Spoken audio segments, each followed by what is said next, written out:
Em nome do Pai, do Filho e do Espírito Santo. Amém. Louvado seja nosso Senhor Jesus Cristo.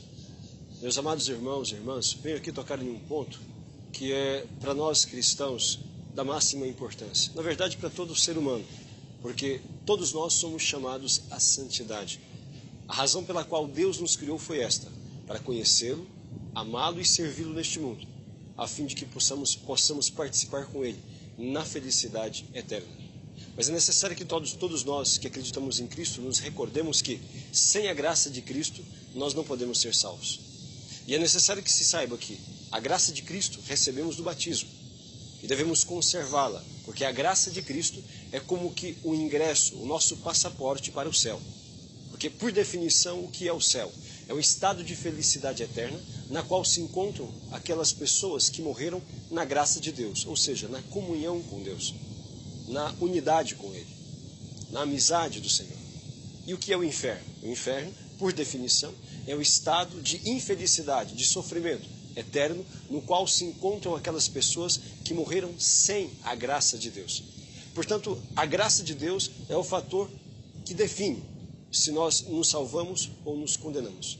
O nosso grande empenho enquanto cristãos deve ser de conservar justamente esta graça de Deus em nós, que é o que nos santifica. Esta graça de Deus é a graça no sentido próprio da palavra. É um dom sobrenatural inerente à nossa alma, que nos torna capazes de ter vida em comunhão com Deus. Ou em outras palavras mais simples, a graça de Deus é a presença de Deus em nós. Esta presença de Deus em nós é o que nos santifica. Essa presença de Deus em nós é o que nos torna justos diante do Senhor. É o que nos torna apresentáveis à Sua majestade. Se nós perdemos a comunhão com Deus, nós nos tornamos, portanto, indignos. Nós nos tornamos, portanto, réus de condenação. E das coisas que os cristãos precisam saber, e mesmo aqueles que frequentam a igreja, infelizmente, a grande parte não sabe, é isto: o conceito de graça. A absoluta necessidade que nós temos desta vida de comunhão para alcançarmos o céu, a salvação eterna.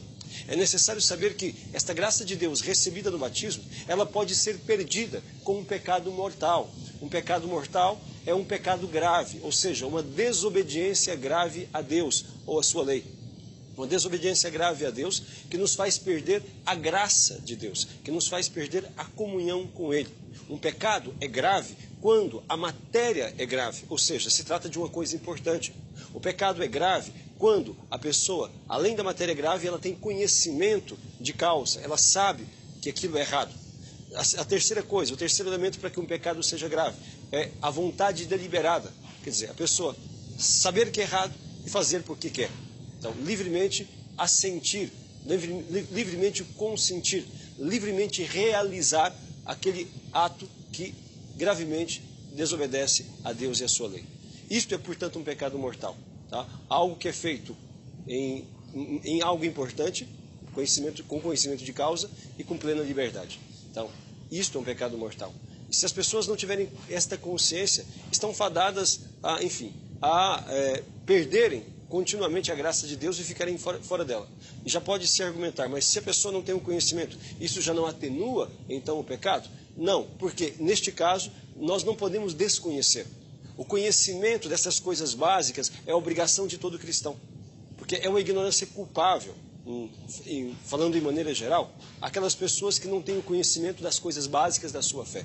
Portanto, um cristão não pode desconhecer as coisas básicas da sua fé, os mandamentos da lei de Deus, os mandamentos da igreja, o conceito de vida na graça, o conceito de pecado, o que é um sacramento e aquilo que é necessário para a sua santificação e salvação.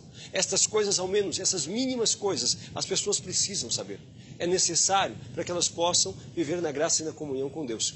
Portanto, meus amados irmãos, atentos a isto, porque o diabo trabalha para distrair as pessoas. O demônio trabalha para que as pessoas coloquem o foco em outras coisas que não são a mais importante, em outras coisas que são acessórias, são acidentais, são passageiras. Vos convido a meditar nisto, porque se trata da coisa mais importante da sua vida, ou seja, a tua salvação e a salvação também das pessoas que você ama, dos da tua família, as pessoas que você conhece. as pessoas que são caras e importantes a você, bem como de todos os teus irmãos. Saber então o que é a graça de Deus e se determinar a perseverar nesta comunhão com o Senhor é absolutamente necessário para que nós possamos alcançar a salvação eterna.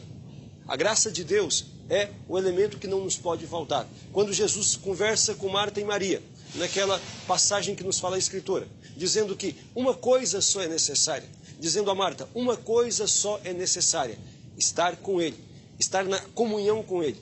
As outras coisas são acessórias e acidentais, mas a graça de Deus nos é necessária para a nossa salvação. A pessoa que perde a graça de Deus cometendo um pecado mortal, mortal por quê? Porque nos leva à morte sobrenatural, nos leva a perder esta presença de Deus em nós, nos leva a perder esta comunhão com o Senhor. E Jesus disse, eu sou o caminho, a verdade e a vida. E se nós perdemos a comunhão com Jesus, nós perdemos a vida de nossa alma. Nós perdemos, portanto, aquilo que nos santifica. Nós perdemos, portanto, a presença de Deus que nos torna justos e santos diante dele mesmo. É preciso recuperar a graça de Deus, acaso a tenhamos perdido. Porque a pessoa que comete um pecado mortal, além de perder a graça de Deus, ela torna-se réu de condenação. É exatamente como aconteceu com Adão e Eva, quando eles pecaram. Eles, além de perderem a amizade com Deus, a graça do Senhor, eles também foram expulsos do paraíso. Exatamente é isto que acontece com alguém quando a pessoa livremente, portanto, comete uma desobediência grave à lei de Deus, sabendo aquilo que está fazendo. Ela rompe a sua comunhão com Deus. Quando alguém comete um pecado mortal, está se subtraindo desta autoridade do Senhor. Está rebeldeando-se contra a autoridade de Deus em sua vida.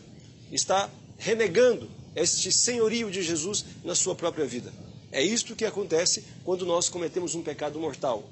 Mortal é também chamado pecado grave. São sinônimos, são exatamente a mesma coisa. Nós devemos ter a consciência, aquilo que diz a Escritura, que São João vai dizer na sua primeira carta, no capítulo 5, versículo 16 e 17, que existem pecados que levam à morte. Existem pecados, embora todos sejam iniquidade, que não levam à morte. É necessário, portanto, distinguir entre pecado grave e pecado que é leve. Todos os pecados ofendem a Deus, mas o pecado no sentido próprio da palavra é aquele que nos faz perder a comunhão com o Senhor, que nos faz perder a graça de Deus. Nós devemos lutar com todas as nossas forças para jamais cometermos algum pecado grave em nossa vida. E se por infelicidade, fraqueza, se por alguma razão nós pecamos de maneira grave, o que devemos fazer? Buscar no Senhor a misericórdia, buscar no Senhor o perdão. Porque a pessoa que está em pecado mortal, ela está como que carimbada por Satanás para o inferno. Porque é o que diz a palavra de Deus também, na primeira carta de São João, nessa mesma primeira carta, no capítulo 3, versículo 8, vai dizer o seguinte, que todo aquele que peca é do diabo. É isso que diz a palavra de Deus. Todo aquele que comete o pecado é de Satanás. Portanto, a pessoa que morre nesta situação, ela, por isto, se condena ao inferno.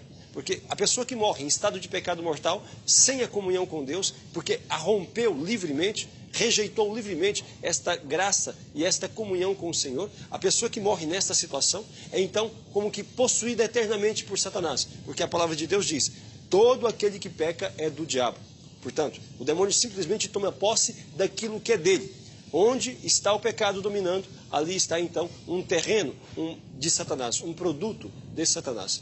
Meus amados irmãos, a coisa mais importante da nossa vida é mantermos-nos na graça do Senhor. E qualquer pecado mortal nos leva a perder a graça de Deus. Por exemplo, faltar à missa dominical por preguiça, por comodismo. Faltar à missa dominical por preguiça e comodismo, como diz o catecismo da Igreja Católica, é um pecado grave. Nos faz perder a amizade e a comunhão com Deus. Diferente para aquelas pessoas que ou estão doentes ou cuidando de alguma pessoa doente. Para estes não é pecado, porque Deus não exige aquilo que nós não podemos fazer. Então, ou então aquela pessoa que mora onde não tem missa. Mas as pessoas que moram num lugar onde podem frequentar a Santa Missa e não o fazem, então pecam gravemente contra Deus nosso Senhor.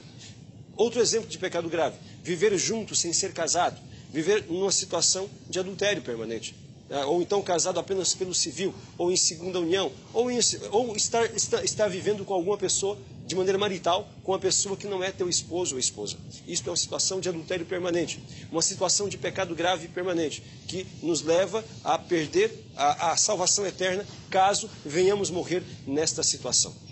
Ainda há muitos outros frequentar falsas religiões, espiritismo, macumbaria, feitiçaria, pessoas que são inscritos na maçonaria ou em qualquer outra seita. As pessoas que assim o fazem pecam gravemente contra a fé. E também ter ódio das pessoas, desejar o mal aos seus irmãos, tudo isso é pecado grave. Difamar, caluniar, então prejudicar a vida dos outros com fofocas e calúnias. Tudo isso é um pecado grave, meus irmãos. E nós devemos fazer todo o esforço para fugir de tudo isto. E se alguma vez caiu em pecado mortal, como também nos pecados contra a sexualidade, por exemplo, pornografia, masturbação, prática homossexual e todos aqueles pecados relacionados à sexualidade humana, quando não é usado da maneira como deve ser, torna-se um pecado grave.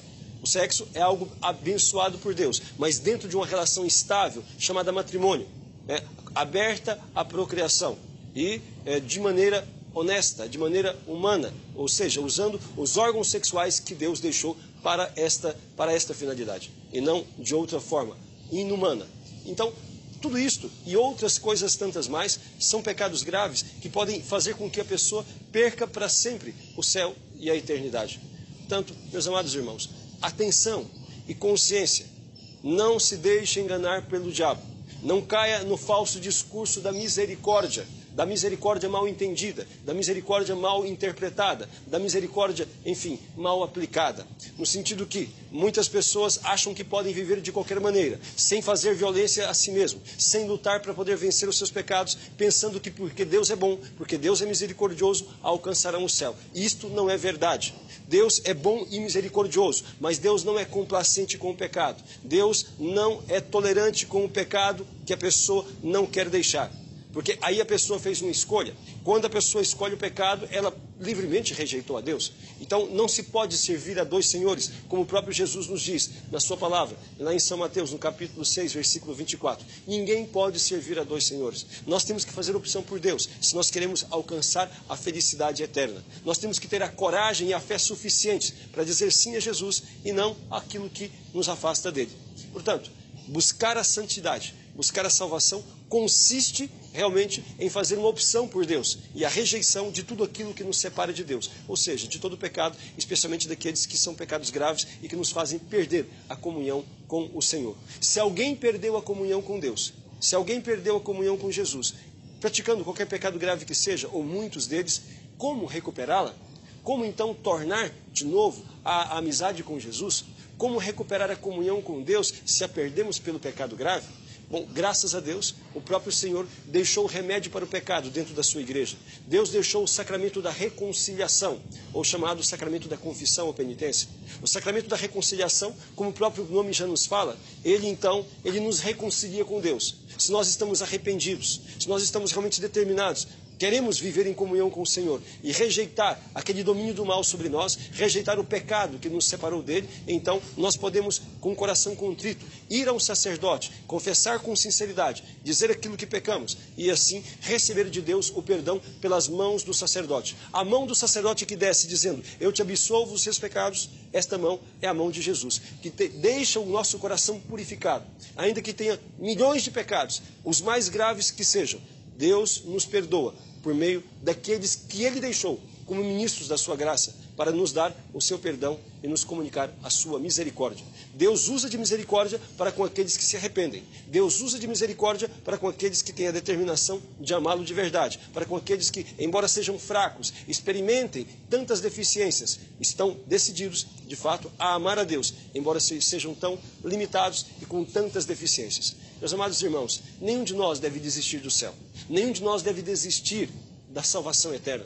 Por mais fraco que nós nos sintamos, ou nós reconheçamos ser, por mais fraco que alguém seja, encontrará sempre em Deus a misericórdia se estiver determinado a romper com o seu pecado. O que Deus não aceita é uma vida dupla. O que Deus não aceita é querermos acender uma vela para Ele e outra vela para o demônio. Isto Deus não aceita. É necessário de nossa parte uma conversão sincera, ou pelo menos uma determinação sincera em nos converter. E com o auxílio de sua graça, com a intercessão de Nossa Senhora, com esforço na oração, com a ascese pessoal, nós alcançaremos esta grande graça que é a superação dos pecados graves e a perseverança na comunhão com Deus nosso Senhor.